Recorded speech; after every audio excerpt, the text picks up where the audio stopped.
ബെൻസ്വാരയിലെ ഗോത്രസംഘർഷം. പ്രണയപ്പക കൊലപാതകത്തിൽ കലാശിച്ചു. രാജസ്ഥാനിലെ ബെൻസ്വാരയിൽ ഗ്രാമം ചുട്ടരിച്ച് ജനക്കൂട്ടം. 23 വീടുകൾ ചാരമായി. റിപ്പോർട്ട്. രാജസ്ഥാനിലെ ബെൻസ്വാര ജില്ലയിൽ വർഷങ്ങളായി നിലനിന്നിരുന്ന പ്രണയപ്പക ഒടുവിൽ വലിയൊരു കലാപമായി മാറി. മോട്ടാഗാവിലെ ടാമാട്ടിയാന ഗ്രാമത്തിലാണ് നാടിനെ നടുക്കിയ ഈ അക്രമസംഭവങ്ങൾ അരങ്ങേറിയത്. ഒരു യുവാവ് കൊല്ലപ്പെട്ടതിന് പിന്നാലെ പ്രകോപിതരായ ജനക്കൂട്ടം എതിർവിഭാഗത്തിന്റെ വീടുകൾക്ക് തീയിടുകയായിരുന്നു.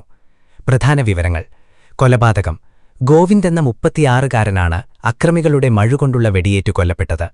മഹിദ സമുദായത്തിൽപ്പെട്ട ഗോവിന്ദും കഡാര സമുദായത്തിൽപ്പെട്ടവരും തമ്മിൽ വർഷങ്ങളായി നിലനിന്നിരുന്ന തർക്കമാണ് കൊലപാതകത്തിന് കാരണം ഗോവിന്ദിന്റെ സഹോദരിയും മറുവിഭാഗത്തിലെ യുവാവും തമ്മിലുള്ള പ്രണയബന്ധമാണ് പ്രശ്നങ്ങളുടെ തുടക്കം. 1 വർഷം മുൻപ് പെൺകുട്ടിയെ മറ്റൊരാൾക്ക് വിവാഹം ചെയ്തു കൊടുത്തുവെങ്കിലും ഇരു കുടുംബങ്ങളും തമ്മിലുള്ള വൈരാഗ്യം തീർന്നിരുന്നില്ല. കോടതിയിൽ കേസ് കഴിഞ്ഞ് മടങ്ങിവരുമ്പോഴാണ് ഗോവിന്ദ് ആക്രമിക്കപ്പെട്ടത്. ഗ്രാമം കത്തിയെരിയുന്നു. കൊലപാതക വാർത്ത പരന്നതോടെ ഗോവിന്ദിന്റെ സമുദായത്തിൽപ്പെട്ട 500ഓളം വരുന്ന ആൾക്കൂട്ടം കഡാര സമുദായക്കാരുടെ വീടുകൾക്ക് തീയിട്ടു. ഏതാണ്ട് 23ഓളം വീടുകളും നിരവധി ബൈക്കുകളും കന്നുകാലിക്കൂട്ടുകളും അഗ്നിക്കിരയായി. പോലീസ് നടപടി. സ്ഥിതിഗതികൾ നിയന്ത്രിക്കാനെത്തിയ പോലീസിന് നേരെയും കല്ലേറുണ്ടായി. നിലവിൽ ഗ്രാമത്തിൽ വൻ പോലീസ് സന്നാഹത്തെ വിന്യസിച്ചിട്ടുണ്ട്. 3 പേരെ പോലീസ് കസ്റ്റഡിയിലെടുത്തു.